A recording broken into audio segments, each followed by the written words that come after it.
أعوذ بالله من الشيطان الرجيم.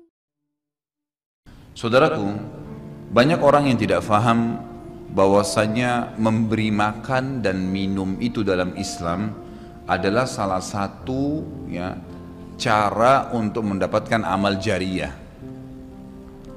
Jadi banyak orang memikirkan amal jariyah itu hanya membangun bangunan, hanya membagikan Al-Quran sehingga dihafal.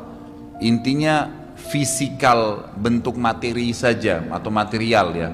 Lebih ke masjid, lebih ke bangunan, lebih ke jalan, lebih ke sumur gitu kan. Padahal sebenarnya ada hal-hal lain yang bisa menjadi penyebab amal jariyah, di antaranya makanan dan minuman. Jadi hadis Nabi SAW yang sahih riwayat Imam Ahmad, ini rahasianya di hadis ini. Kata Nabi SAW, ma wudi'a ta'amun illa wada'allahu fihi barakah. Tidak ada makanan atau minuman yang dihidangkan untuk orang lain kecuali Allah, atau dihidangkan buat diri sendiri juga masuk sebenarnya, kecuali Allah jadikan bagian dari makanan dan minuman itu berkah. Maksudnya berkah apa? Kata para ulama, dia akan berada di tubuh orang yang mengkonsumsinya selama dia masih hidup. Jadi begini, orang tua kita semua, Bapak Ibu sekalian, orang tua kita seperti saya, orang tua saya misalnya, pada saat saya ceramah di masjid ini, saya mendapatkan pahala karena menyampaikan agama Allah, insya Allah, bila diikuti dengan keikhlasan. Semoga Allah ikhlaskan niat kita. Orang tua saya panen pahala saya. Kenapa Bapak Ibu sekalian? Karena saya tumbuh dari ASI ibu saya, dan saya tumbuh dari nafkah ayah saya. Makanan, minuman yang saya makan selama ini sehingga membantu pertumbuhan badan saya menjadi besar dan akhirnya saya bisa hidup, maka itu menjadi amal jariyah. Makanya dalam hadis riwayat Imam Muslim, seorang sahabat bertanya, "Ya Rasulullah, ayyul islami khair?" Perbuatan apa dalam Islam yang khair? Khair ini yang baik sekali, pahalanya besar sekali, selain yang wajib, yang sunnah-sunnah aja nih. Nabi SAW tidak mengatakan perbanyaklah sholat sunnah. Kenapa? Sholat sunnah secara individual, puasa sunnah, zikir, ngaji, bukan. Karena orang ini mengatakan khair artinya yang banyak sekali pahalanya, banyak sekali manfaatnya dan ringan, sunnah. Berarti orang lain bisa merasakan. Apa jawaban Nabi SAW? Tut'imut ta'am wa tusallimu ala man ta'rif wa man lam ta'rif. Engkau memberikan makan dan minum kepada orang yang kau kenal atau kau tidak kenal, memberi makan umumnya, dan engkau menyebarkan salam kepada orang muslim yang kau kenal atau kau tidak kenal. Tapi saksi bahasan kita potongan awal hadis ini, di mana Nabi SAW menjadikan amal yang paling baik, besar pahalanya dalam Islam ternyata memberi makan dan minum orang lain. Kok bisa? Bukankah dalam secara akal kita, kalau kita makan dan minum kan habis gitu kan? Ternyata yang dibuang oleh tubuh itu yang tidak dibutuhkan saja. Yang jadi mohon maaf air seni kita, air kencing dan buang air besar jadi tinja, itu yang tidak dibutuhkan oleh tubuh, tapi yang dibutuhkan diambil, diserap gitu kan? Dia akan menjadi bagian daripada otot-otot, urat-urat yang memang membutuhkan pembaharuan, atau bahkan menjadi bagian daripada darah di tubuh kita dan seterusnya. Tubuh kita terdiri dari 75% air. Dan Allah SWT mengatakan dalam Al-Quran, A'udzubillahi minasyaitonirrajim, waja'alna minal ma'i kulli syai' hayy. Kami jadikan dengan air itu segala sesuatu bisa hidup. Dan memang seperti itu.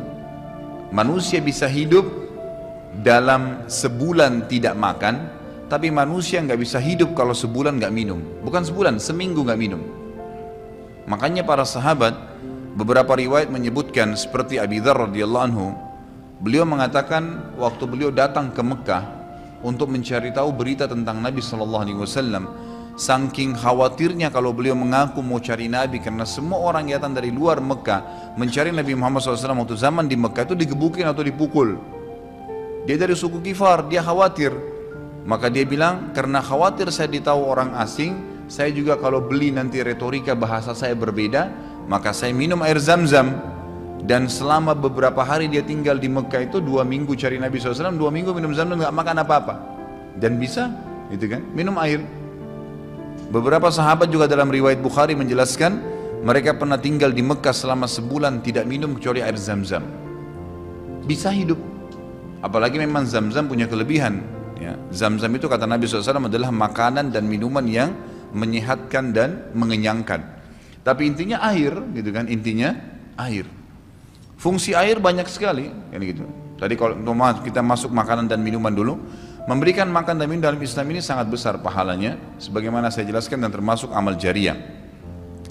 Di dalam Islam ada beberapa kegiatan yang kita disuruh untuk memberikan makan dan minum orang, seperti misalnya membuka puasakan orang lain dengan minum dan makan, dan dijanjikan pahala yang besar. Man fattara sha'iman kana lahu mithlu ajri sha'imin min ghairi an yanqus min ajri sha'imin syai'a. Siapa yang membuka puasakan orang lain, maka dia akan dapat pahala orang itu tanpa dikurangi sedikit pun dari pahala orang yang buka puasa tadi. Dan Umar bin Khattab radhiyallahu anhu pernah memanen pahalanya 1 kota Madinah di zaman khilafah beliau dengan air. Jadi zaman khilafah beliau di akhir hidupnya, atau maaf, di akhir khilafahnya beliau sempat di akhir Ramadan juga, bukan di akhir khilafah, mohon maaf, di akhir Ramadan, dia salah 1 tahun khilafahnya beliau sempat ingin membuka puasakan orang, sudah mau habis Ramadan, ingin dapat pahala. Waktu itu beliau jadi khalifah, jadi raja, diiklankanlah di Madinah. Ya, dia bilang pada pembantunya, gulamnya, tolong iklankan kalau saya akan buka puasakan orang. Ingin cari pahala, orang semua diiklanin. Amir Mu'minin bin Khattab mengundang buka puasa. Orang-orang pada berbondong-bondong datang. Yang undang siapa? Raja. Yang orang bayangkan ini akan ada kambing bakar, yang akan ada ini, akan ada itu, macam-macam. Raja yang undang, gitu kan. Ternyata Bapak Ibu sekalian, waktu sudah ngumpul semua jemaahnya, masyarakat depan Umar menyuruh membagikan gelas-gelas yang zaman itu memang terbuat dari tanah liat. Kemudian dibagikan satu-satu dan disuruh antri di sumur, gitu kan? Karena memang mereka minumnya di sumur waktu itu, tidak ada sumber air yang lain, gitu kan? Mereka antri di sumur, lalu mereka ambil isi air masing-masing di sumur itu, antri kemudian sambil duduk. Setiap kali seseorang di antara mereka dituangkan air di gelasnya, mereka berkata, mungkin sebentar keluar kurmahnya, makanannya dan seterusnya. Begitu terdengar azan, kata Umar kepada pembantunya, sampaikan kepada seluruh muslimin, silakan berbuka puasa dengan air yang ada di tangan mereka. Maka dia pun mengatakan, silakan buka puasa, dan selesai segelas air ini, maka selesai buka puasanya Amir Mu'minin, gitu. Orang akhirnya bubar, tapi pada saat itu orang faham Umar bin Khattab ingin mencari pahala orang, gitu kan, ingin mencari pahala saja. Dan ini sudah saya tekankan, kalau menjelang Ramadan, Anda juga bisa ikuti pengajian saya di YouTube, ada judulnya Dahsyatnya Ramadan. Salah satunya itu kalau tiba Ramadan, ikhwah, maka maksimalkan waktu membuka puasakan orang. Apa susahnya membeli sedus air, ya, air mineral, berapa harganya? 20.000, 30.000, 20.000 rupiah kalau nggak salah ya. Air mineral gelas, isinya berapa? 40 sekian. Baik, kalau kita bagiin di masjid, satu orang minum 1 gelas, kita dapat 48 pahala orang buka puasa. Nah, itu luar biasa hanya dengan 20.000 rupiah. Tapi anehnya banyak orang tidak mau amalkan. Padahal itu termasuk selain amal jariah, dapat juga pahala buka puasakan orang lain. Nabi SAW dan juga merupakan ciri para nabi-nabi, mereka itu paling senang mengikram tamunya. Dan beliau menjadikan sebagai sebuah prinsip dasar dari iman kepada Allah dan hari akhir, sebagaimana beliau bersabda dalam hadis Bukhari Muslim, man kana yu'minu billahi wal yawmil akhir falyukrim daifahu. Siapa yang beriman, mengaku beriman kepada Allah dan hari akhir, maka dia harus mengikram itu, melayanin, memberikan makan dan minum, ya, mengucapkan tutur kata yang baik bagi tamunya. Intinya memberikan makan dan minum dalam Islam ditekankan sekali. Karena itu juga termasuk, ya, amal ibadah, amal jariah dan amal ibadah yang akan mendapatkan pahala. Jadi ada 2 sisi pahala yang didapatkan selain amal jariahnya, selama dia makan dan minum, kemudian itu masih ada di dalam tubuhnya, maka berarti itu akan terus menjadi amal jariah. Kata para ulama, dia akan terus menjadi amal jariah pada saat seseorang tumbuh besar. Kayak kasus seseorang manusia tadi, orang tuanya, ayahnya carikan nafkah yang halal, ibunya kasih ASI, dan dia tumbuh besar dari situ. Tumbuh besar ini ternyata menjadi otot-ototnya, menjadi komponen dari tubuhnya. Kemudian dia menjadi besar lalu dia menikah.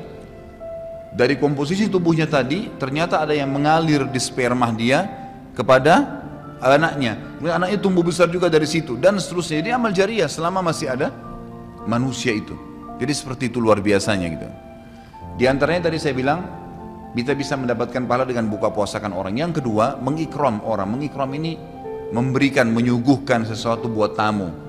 Ya, termasuk ya, yang dianjurkan adalah sering-sering ya, mentraktir orang lain. Ada kultum saya itu. Subhanallah, saya isi salah satu pengajian di salah satu kantor di Sudirman ini. Sampai saya dibisikin, Ustadz, setelah saya nonton di YouTube ceramahnya Ustadz tentang traktir, ini teman-teman semua pada berebut nih, saling traktir-traktiran gitu. Jadi nggak lagi nunggu temannya yang bayar, tapi dia yang bayar duluan. Ternyata itu amal jariah ya Ustadz ya. Oh iya, amal jariah. Kan gitu. Memberikan makan orang, bayangkan kalau dia makan dan minum dia kenyang. Kemudian ada yang jelas pasti ya, makanan minuman yang dimakan dan diminum itu pasti ada bagian yang akan menjadi komposisi tubuhnya. Nggak mungkin semua terbuang. Maka itu berarti akan jadi amal jariah. Apalagi kalau dasarnya yang kita berikan makan orang-orang yang bertakwa, orang soleh. Luar biasa, makin kuat dia beribadah. Ciri Nabi Ibrahim alaihissalam, Nabi Ibrahim itu malah luar biasa ikramnya ya. Dia suka dengan tamu, sampai-sampai kalau dihidangkan makan, cirinya beliau nggak pernah makan sendiri. Pasti habis dihidangkan makan, dibuka pintu rumahnya, siapapun lewat dipanggil makan sama dia. Syekh bin Baz hafizahullah rahimahullah, beliau sudah meninggal. Salah satu muridnya menceritakan, beliau itu punya rumah.